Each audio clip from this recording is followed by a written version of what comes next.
aš tęsiu toliau tą, ką ir pradėjau, kad mes veikiam, mes gyvenam, mes tarnaujam iš Kristaus pergalės, kuri buvo padaryta ant kryžiaus dėl mūsų. Taip? Mes iš pergalės, jo pergalės veikiam, ne iš savo kažkokių norų, ne iš savo pastangų pergalę turėti ir kažkaip ten Dievui įtikti ar kažkaip.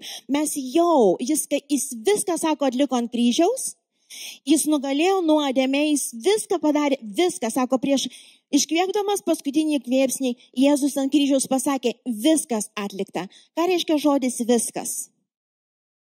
Viskas yra viskas. Reiškia, nieko nepritrūko. Žmogus ten nieko neprideda. Suprantate, jis nieko negali pridėti. Ten viskas, kas reikalinga pergalingam tavo ir mano gyvenimui, yra atlikta. Todėl mes žinom, kad mes iš jo, per jį ir jam gyvenam ir tarnaujam. Ir kalbant dabar šiandien, kadangi ir šiandien beras sekminių, tas sekmadienis išpuola, šventoji dvasia yra duodama kiekvienam tikinčiam žmogui. Ir jinai yra vienintelis užstatas, kuris garantuoja tavo amžinybę su juo, su Dievu. Ir jinai vienintelė, pasakyk garsiai vienintelė jėga gyventi dievišką gyvenimą ir matyti Dievo jėgą, tokio, kokie ir veikia per Kristų. Taip, jinai, tik aišku, mes žinom, jinai nėra jėga, jinai yra asmuo, jinai turi jėgą, bet jinai, suprantate, jinai vienintelė tau ir man, gyventi dievišką gyvenimą be šventosios dvasios yra neįmanoma. Neįmanoma. Ir žiūrėkit, sąlyga, kad žmogus gautų Dievo dvasią, yra tokia. Kad gautų, kad šventoji dvasia apsigyventų, reiškia, apaštalų darbuose 2 skyriui nuo 38 iki 39 eilutės galim paskaityti. Apaštalų darbai 2 skyriui 38-39. Petras jiems tarė, čia klausė, ką mums daryti, tu čia Petrai pamokslauji ir mes šiandien nukryžiavom Kristų ir čia mes tokie, ką mums daryti, kad tas Kristus, kuris dabar per tave akivaizdžiai taip veikia, ką mums daryti. Petras jiems tarė, atgailaukite ir kiekvienas te pasikrikštė Jėzaus Kristaus vardu, kad būtų atleistos jūsų nuodėmės ir jūs gausite šventosios dvasios dovaną. Gerai, sako, atgailaukit ir kiekvienas te pasikrikštėja Jėzaus vardu ir jūs gausite šventąją dvasią. Tai nereiškia, žinot, kaip yra, tai nereiškia, pasakysiu maldą kažkokią. Kaip mes, pavyzdžiui, charizmatai linkę, pasakysiu, vadinam, atgailos maldą, bet kitais iki jokios ten atgailos nėra, ten yra tik tai malda. Žinai, tik tai malda. Gerai, sako, aš pats į dangų nenueisiu. Sako, Jėzus duoda dangų. Tai gerai, dar prie to gyvenimo mano dadėkit ir dangų. Tai Jėzau duok ir dangų. Gerai. Tikiu, kad tu numeriai, tai duok man ir dangų. Ne. Mes matom pirmą nusidėjėlį, kuris parodė pavyzdį, kaip tai atrodo ir tikrai įėjo į dangų, kurio vertas nebuvo. Tai atsimenat tą vaizdą, kur Jėzus kabojo ir šonu kabojo 2 nusikaltėliai. Ir vienas iš jų ten burnojo, reiškia, čia į Dievas būtum, tai lipčia, pasirodyk, da prasme, kad Dievas esi. O kitas sako, kvaily, tu išvis nesupranti, ką darai. Sako, mes čia, aš čia ant šito kryžiaus. Tai dėl to, kad esu vertas mirties. Dėl to, kad aš esu nusidėjėlis. Ir Dieve, tu teisingas būsi, jeigu mane ten ir nuvesi. Bet pasigailėk manęs, aš tikiu, kad tu esi tas avinėlis, kuris yra dabar aukojamas ir už mano nuodėmes. Aš esu kaltas, tu ne. Aš esu nusidėjėlis, tu ne. Jeigu tu manęs dabar pasigailėsi, aš gyvensiu per amžius dėl to, kad tu. Ir atsimenat, Jėzus ką pasisukęs pasakė. Dar šiandien būsi su manim. Ar šventoji dvasia apsigyveno jame? Tikrai taip, iš karto apsigyveno, nes mes romiečiams laiške skaitom, aną kartą skaitėm ir galėsim ir šiandien paskaityti, sako, tas, kas neturi šventosios dvasios, iš vis nėra jo. nėra jo, negali būti prie švento Dievo. Todėl Dievo dvasia apsigyvena žmoguje iš karto, kai žmogus susitaiko su Dievu per Kristų Jėzų per atgailą. Atgaila tai reiškia, va čia mano gyvenimas, kurio nekenčiu.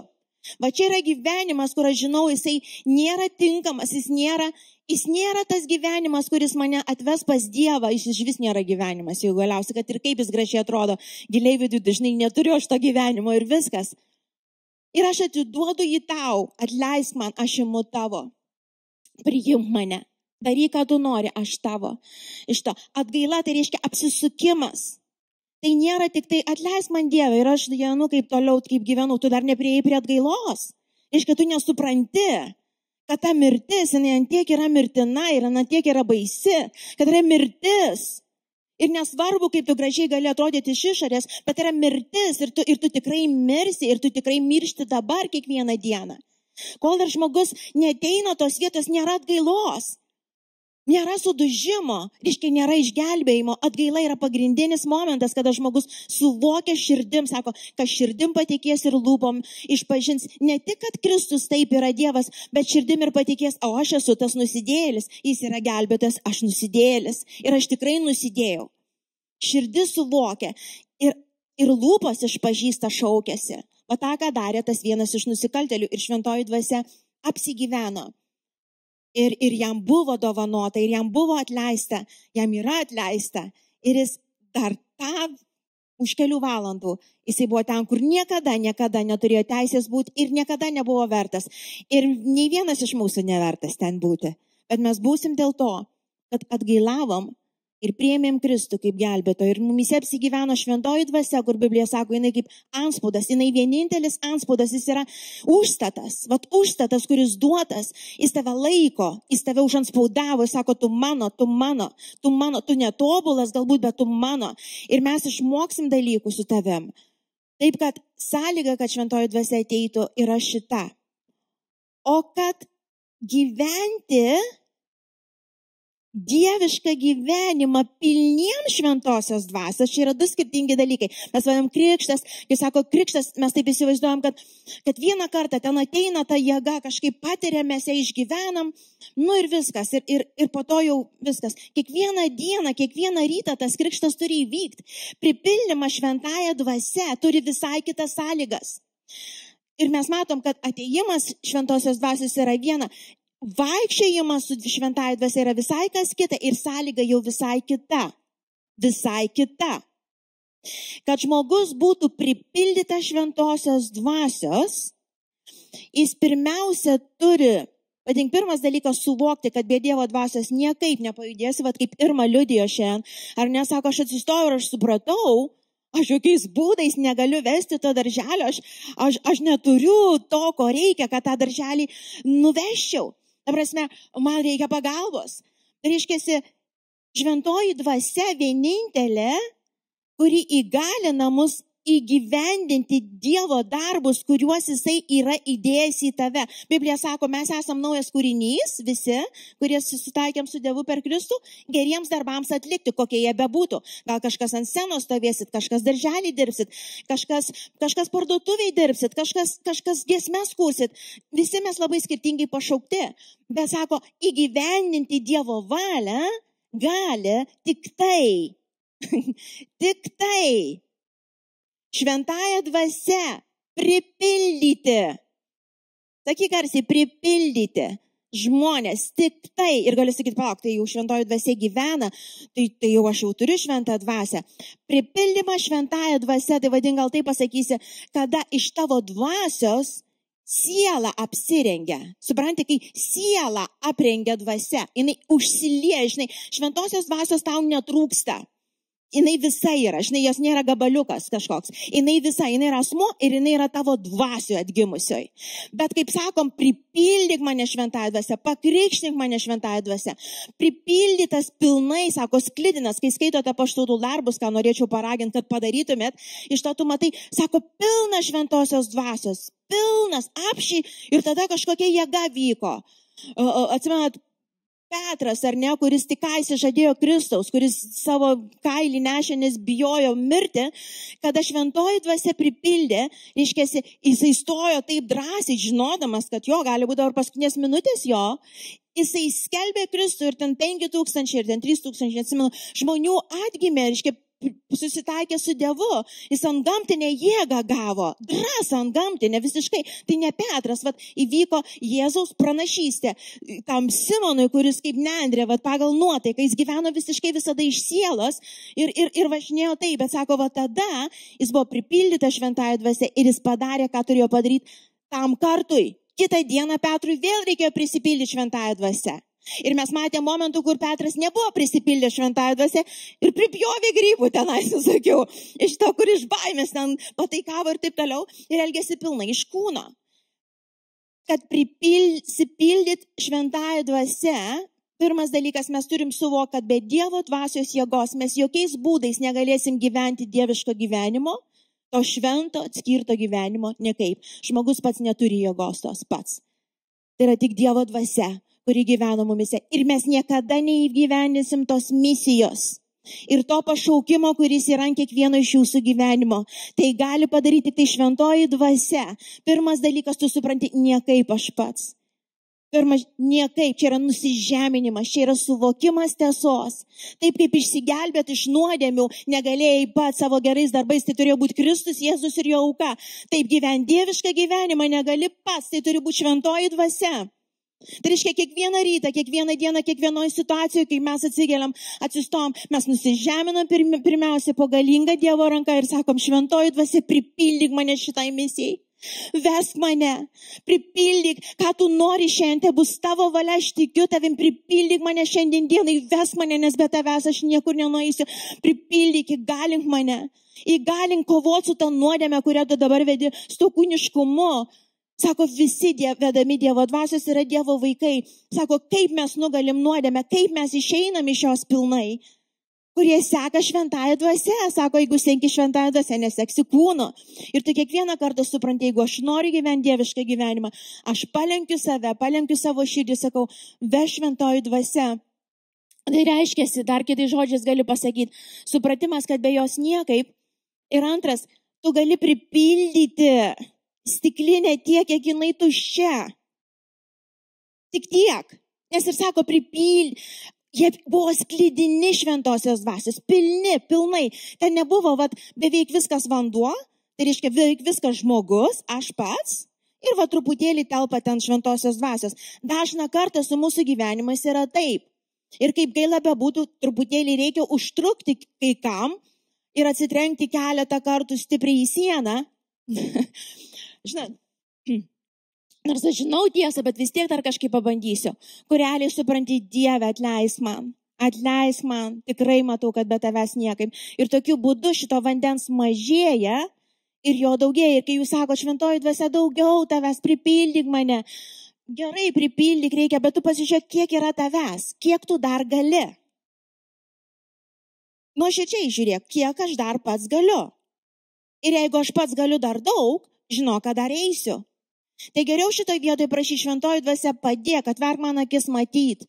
Man atrodo, kad aš dar galiu, bet aš nenoriu apie tą durną ratą vėl ir vėl, kad toj pačioj vietoj atsistot.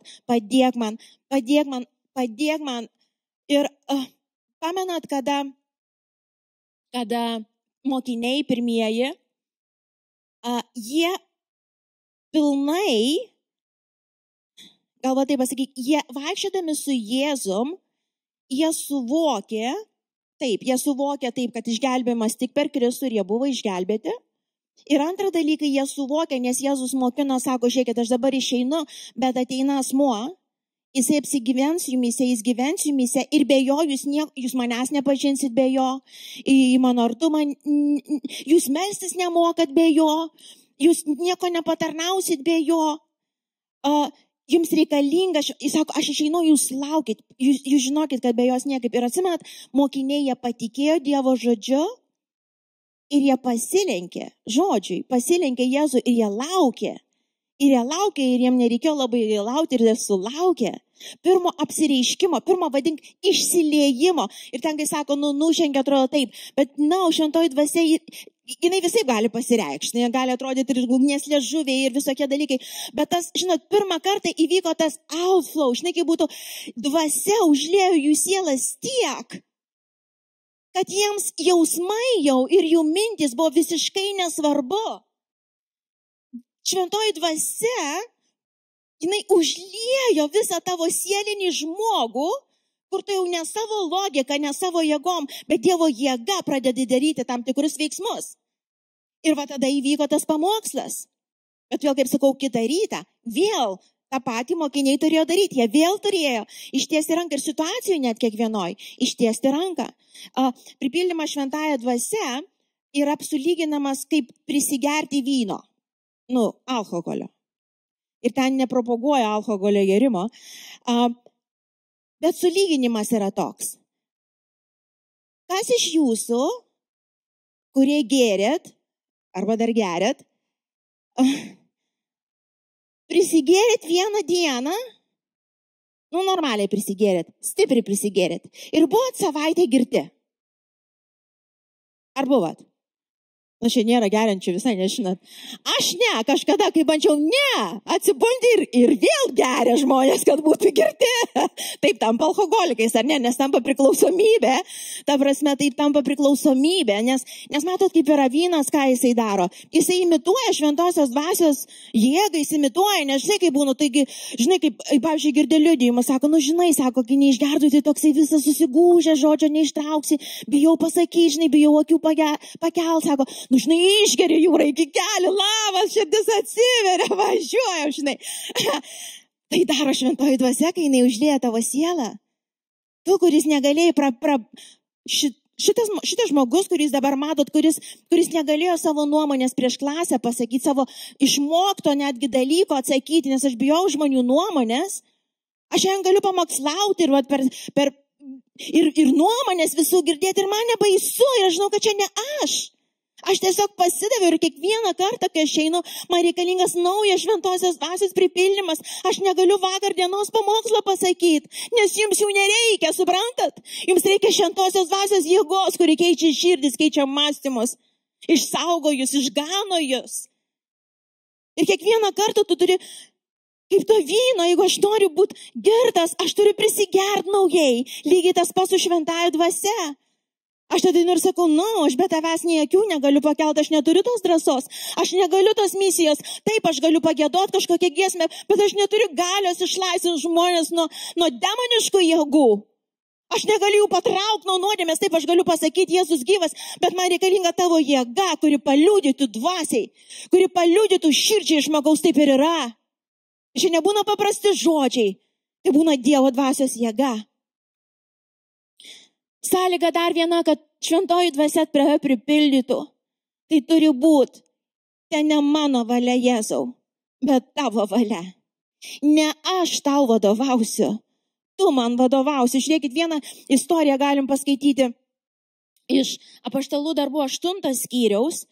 Čia Simono istorija, mūsų pamokymai, 8 skyriaus nuo 18 eilutės, tokie žodžiai yra. Čia Simonas, vienas iš tų žmonių, kuris vaikščiojo, matė, ką mokiniai daro, kaip jie deda rankas ir žmonės atgimsta, prisipildo šventąja dvasia, stebuklai vyksta. Ir sako, pamatęs, kad apaštalų rankų uždėjimu teikiama šventoji dvasia, Simonas pasiūlė jiems pinigų, sakydamas, duokit ir man tą jėgą. Duokit ir man tą jėgą, kad kam tik uždėsiu rankas, gautų šventą dvasią. Bet Petras jam tarė, kad tu pražūtum kartu su savo sidabru, jei sumanei už pinigus įsigyti Dievo dvasią, Dievo dovaną. Tame tu negali turėti nei mažiausios dalies, nes tavo širdis neteisi Dievo akivaizdoje.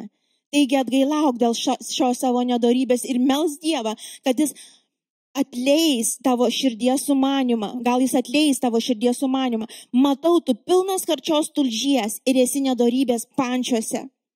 Simonas atsakė, melskite už mane viešpatį, kad manęs neištiktų tai, ką jūs pasakėte.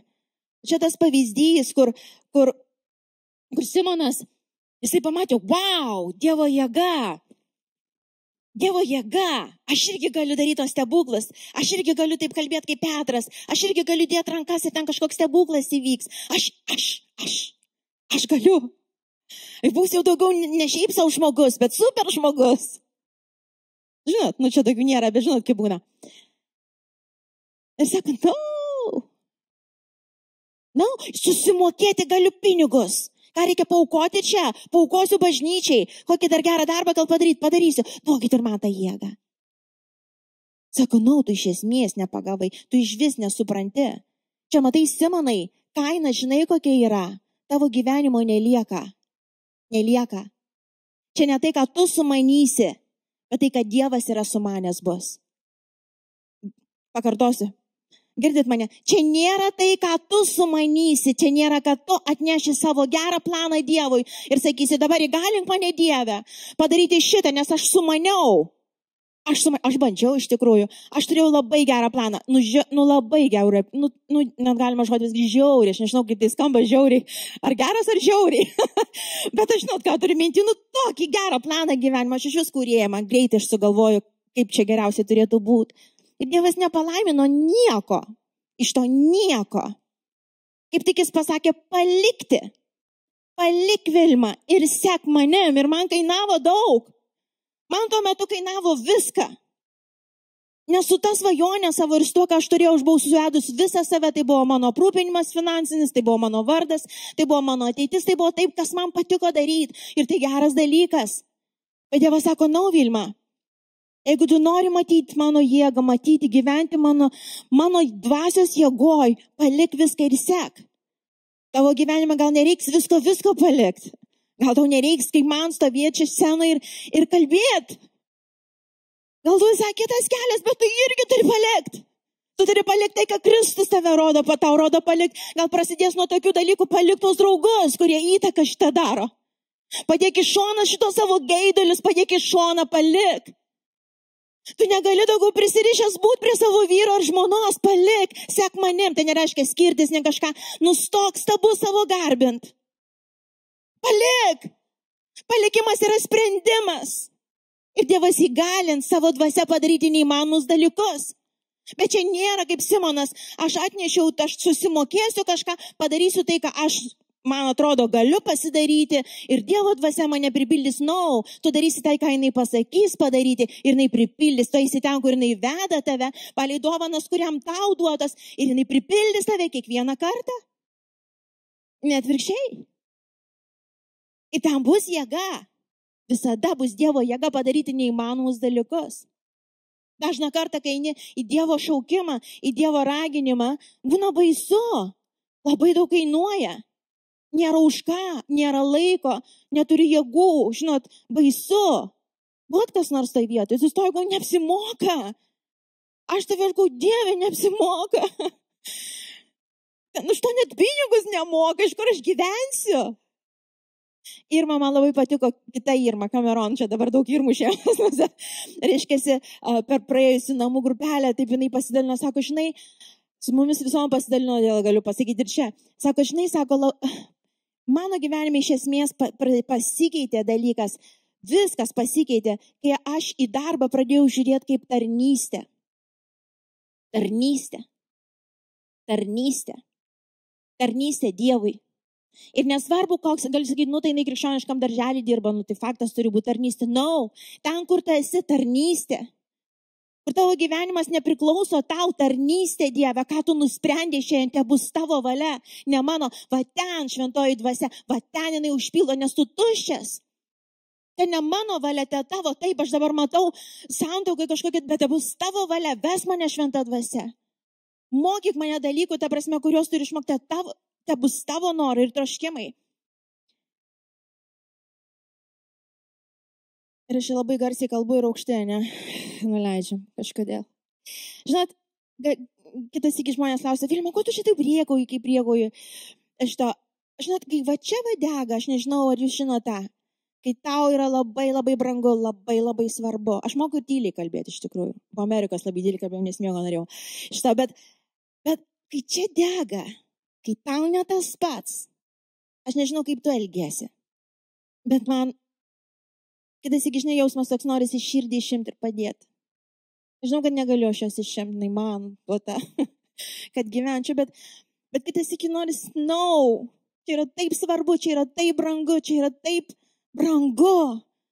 Už tai Kristus kraują savo praliejo gyvenimą atidavė.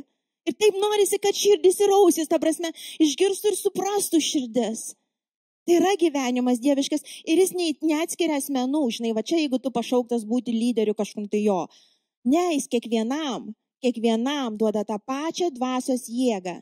Gyventi šventą gyvenimą, kai tu pavedi savėjai jo valiai, jo rankas, gyventi pilną jo jėgos gyvenimą. Žiūrėkit, gal kaip pavyzdį tokį dar tam, nežinau, su vyru mes apie tai kalbėjom, tai tokį išvedėm, čia mūsų naujas sumanimas, kaip iliustruoti, kas įvyko. Tu per atgimimą, po to šventosios dvasios pripildymą, tai vadink, atgimimas, tas susitaikymas su Dievu per Kristų, tai yra tas pats kaip banko sąskaitos atidarimas. Aš žinau, dabar visi klausot. Banko sąskaitos atidarimas. Atėjo Dievas ir atidarė tau banko sąskaitą. Vat kaip lygiai tėvai atidaro vaikams, ar ne, aš kažkada irgi savo vaikams atidariau sąskaitą. Jo, tiesiog. Tai buvo mano sumanimas. Tai Dievas atidarė sąskaitą. Tai čia yra Jėzus atėjęs į tavo gyvenimą. Ir tą sąskaitą Tėvas pripildė bilijonais, ne milijonas, žinau, koks čia dar didesnis skaičius, bilijonais pinigų. Jūs sakyti, wow. Iš tikrųjų taip yra. Ir tai yra šventosios dvasios apgyvendinimas tavyje. Tai yra tas pats, kaip būtų bilijonas, visais atvejais, visam gyvenimui, kiek tau duota, visom situacijom, kiek reiks apsimokėti kažką, ten yra pervesta. Tu dėl to nei banko sąskaitą atsidaryk, padaryk dėl to pats, nei tuos pinigus uždirbai. Tiesiog tai buvo pervesta į tavo sąskaitą iš jo malonės, jo dovana, jo gailestingumas. Gali sakyti, žinau, dabar reiškiasi, varom, reiškiasi, tai turiu pinigų, tai leidžiam, tai darom kažką. Dievas sako, tik tai viena sąlyga yra. Viena yra sąlyga, kad pinigus leisi pagal mano nurodymus, ne pagal savo. Bet tai faina, vis tiek leisi pinigus ne savo, guys. Tik tai viena plonybė. Ne kaip Simonas, kur sugalvoja, supranti, imsi ir savo pasistatysi karalystę. Tai pagyvensi, žinai. Aišku, taigi Dievo vardu nieko nenors. Nesako, ne. Viena tik tai maža. Kaip grįžtam prie Edeno sodo, sako, prisodinau medžių belekiek, visko. Tik vieną sąlygą. Ta pati sąlyga čia. Sako, bus mano valia. Aš tau pasakysiu, kada ir kur tos pinigus leis. Tu viską apsimokėsi. Už viską bus sumokėta. Už viską. Tu galėsi gyventi tą šventą gyvenimą, po kurį aš kalbu. Tu galėsi įgyvendinti tarnystę, į kurią aš tave šaukiu. Ir šventoji dvasia visą laiką atsipalaiduoja, vadink, arba pripildo, užpildo Dievo tarnystei. Tarnystei, tai ar būtų kūniškumo tam suvaldymui, reiškia, nugalėjimui, ar tai būtų kažkokiai tarnystei, jinai yra atpalaiduojama. Dėl mūsų nuostada aš ateinu prie tos sąskaitos, sakau, Dieve, tai ką šiandien veiksim, tai už ką mokėsim, prie kurios vietos dirbsim. Ir Dievas veda, čia nuostata širdies.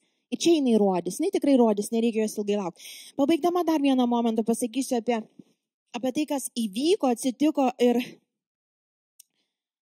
kad suprastumėm, kalbant ir apie nuodėmę, apie prakeiksmus visus, apie demonus, kas ten bebūtų, iš ko patys niekaip negalėjome įsilaisvinti. Su mumis atsitiko lygiai taip pačiai, kaip su tuo šuniuku, kas senai bažnyčioje, tai prisiminsiu šitą pavyzdį, bet aš pakartosiu, ypač dėl tų, kurie girdit pirmą kartą. Aš pamenu, senai vienas brolis pasakojo tokį tikrą įvykį. Reiškia, pas močiutę kaime buvo šuo. Senas jau tas šuo. Ir jisai buvo senais laikais, įsivaizduokit, šunis pririšdavo metalinę grandinę prie būdos. Dabar, jeigu Anglijoje tai padarytumėt, jūs į kalėjimą pasodintų už šunų, už gyvūną kankinimą, aš irgi pasodinčiau. Aš galvoju, labai neteisinga. Nu, aš žinau, kad čia jau Anglijoje dabar jau šunį žmonių vietą užima, reiškiasi, ir ten, žinai, jis ant minkštasolio sėdi, ne tu, žinai, nu, ta prasme, čia jau kitas kraštas, bet, reiškiasi, ir tas šuo buvo pririštas prie tos būdos, su ta metalinė grandinė, ir jis visas, ten, žinai, kaip jis tiek kiek to spindulių ir lakstydavo aplinkui, ir ten viskas buvo išminta, reiškiasi, va tas takelis aplinkui ten, kur jisai lyg kitos, viskas išminta, tas žiedas matosi, kaip jis atrodo. Ir vieną dieną ta grandinė nutrūko, jinai tiesiog nutrūko. Ir žinot, kas iš tikrųjų čia tikras įvykis. Ir žinot, kas atsitiko? Tas šuniukas niekaip neišbėgo iš to rato. Jis daeidavo iki rato krašto ir grįždavo atgal. Grandinės jau nėra. Girdit, grandinės nėra, jinai nutrūko, bet jis vis tiek ateina iki to vieno taško ir grįžta atgal. Lygiai tas pats yra su bažnyčia. Bažnyčia, kai Kristus mirė ant kryžiaus, kai tu priėmei Kristaus auką, grandinė nutrūko, grandinė nuodėmės, grandinė prakeikimų, bet kokių, žinot, kaip pavyzdžiui girdit, čia ir mokymai kažkokie girdėjau, ten, žinai, čia veikia, žinai, prakeikimas, einantis kartos iš kartos į kartą, o tai ar Jėzus nenutraukė to? Ar dar jis tai gali veikti? Jis negali veikti. Suprantat, jis nutraukė nuodėmę, jis nutraukė prakeiksmą, kuris ėjo iš kartos į kartą, jis nutraukė savo jėgą, savo krauju. Bet dabar žiūrėkit, kas atsitinka. Ta prasme, mūsų siela, mes nepagaunam, mums reikia naujų įpročių. Prakeikimo ir nuodėmės nėra, jinai nutraukta, nuodėmė negali tau vadovauti. Bet mums tiesiog reikia naujų įpročių. Pavyzdžiui, kaip prakeiksmas nesunkiai persiduoda į kartos į kartą. Žmonės mato, pavyzdžiui, jeigu tėvas gėrė, ar ne, tokiu būdu bandė spręsti problemas visas. Reiškiasi, tai greičiausiai ir tu tą patį darysi, nes kaip blogai, ne į barą, nes Dievas taip darydavo. O galbūt kitų būdų tu ten pasmerkiai tą tėvą, prakeikiai jį ir prisiekiai savo, kad niekada to nedarysi. Nu, tada būtinai padarysi, nes tada galioja dvasinis dėsnis, kaip traukos dėsnis. Todėl mes savo protėvių neteisiam, mes juos atleidžiam. Ir paleidžiam į Dievo rankas, ne mums spręs, kaip jie gyveno, mums yra svarbu spręs, kaip mes gyvensim. Ir grandinė nutrūko. Ir man nieks nepasakys, kad mane gali laikyti kažkur iš kartos kartą einantys prakeikimai. Na, kai aš tai atpažįstu, aš žinau, tai nutraukta. Aš laisva, šitas šuniukas laisvas bėgt. Jam dabar reikės išmokti tik tai naujų įpročių. Ir nepasigaukit šitas nesąmonės, tarytum, man reikia kažkokių dar specialių maldų, kažkokių žmonės sukasi ir velnias meluoja, kai senai tu paleistas. Naujų įpročių. Toj nuodėmėj, kur gyveni naujų įpročių ir žinot, kas įgalina mus tai padaryti šventoji dvasia. Kai mes pamėdam, sakau, aš praėjusį gyvenimą ten taip problemą spręsdavau blogai, aš pabėgdavau, prisigerdavau. Ir žinau, kad šita grandinė nenutraukta dėl Kristaus aukos, manęs niekas antgamtiškai negali laikyti, bet man reikia naujo įpročio, man reikia naujų įgūdžių. Man reikia naujo vaizdo pamatyti, kaip sprendžiama iš tikrųjų šitos problemos. Mokyk mane šventoji dvasia. Amen. Aš su tavim. Aš tavį, vesk mane. Aš žinau, kad žodį pasakyta ir aš žinau, kad tai yra man. Aš žinau, kad tu mane įgalini tai padaryti. Ir mes judam su ja. Ir mes išmokstam naujų įpročių. Tas iki galingai, stebuklingai Dievas per dieną kažkaip smegenys ima ir apsuga. Būna ir taip. Bet dažniausiai būna mes einam, kad ir klumpam einam, bet kol išmokstam naujų dalykų, bet mes žinom, kad mes laisvi. Dėl ko laisvi? Nes Kristus išgelbėjo, Kristus nutraukė, Kristus. Žinot, kai šitus dalykus suvokia, aš nežinau, kaip galima ramiai pamokslauti ir aš nežinau, kaip čia galima nešlovinti Dievo. Dažniausiai, žinot, kodėl mes kitas įgi taip, mes nesuvokiam. Toks vaizdas, žinai, taip, bet aš jaučiuosi, kad mane dar riša, tai čia tavo siela. Užtat ir Dievas sako, ne jausmais tave pašaukiau gyventi, tikėjimu pašaukiau gyventi. Aš laisvas. Kodėl? Nes Kristus, ne aš. Ir mokyk mane dabar šventa dvasia. Aš važiuosiu. Aš eisiu ten, kur tu mane vesi, kol aš matysiu iki galo pasireiškusią Dievo jėgą, kurie apvilks pilnai mano sielą. Ne jausmai man vadovaus. Ne mano atmintis sielai sugedus, kur aš mačiau, ką mačiau. Ne mano siela ves, dvasia mane ves. Ir ten ne mano dvasia ves, bet mano dvasia ves šventoji dvasia, kuri aprengia mano sielą. Ir aš galiu tai, ko aš normaliai niekada negalėjau ir negalėčiau. Tai yra Evangelija. Tai yra Dievo jėga. Tai yra Dievo dvasia. Ir šventoji dvasia nelaukia, jinai vėl kažkur per langą vėl ateis pas tave, čia kažkokie ugnies liežu. Jinai tavį gyvena, jinai turi tiesiog išsiliet. Ir aš pasakiau sąlygas, ir tu jas žinai. Tai bus tavo valia. Aš einu ten, kur žodis mane ves. Aš einu į tą pašaukimą, kurį tu nori, kad aš būčiau. Aš darysiu tai, ką tu nusprendėjai. Vesk mane. Ir tu pamatysi tada, ko akis nematė. Kas tikrai į mintį neatėjo. Ir ne tavo vardui išaukštinti. Bet Jėzaus vardui pakelt aukštai. Nes tu žinai, kad žinai. Tikrai ne savo galybę ir tikrai ne savo jėga. Esu, kas esu ir darau, ką darau. Tai Kristus gyvas maniai. Šitoj vietoj sustokit. Ačiū, kad klausei šį video. Tikiuosi, kad jis sustiprins tave tikėjimo kelionėje.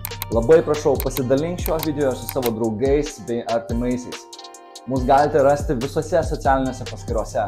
Tai yra Facebook, Instagram ir Spotify, kuriuose sužinosite apie ateityje vykstančius renginius. Tikiuosi, kada nors pasimatyti gyvai bažnyčioje. O šiam kartui tiek.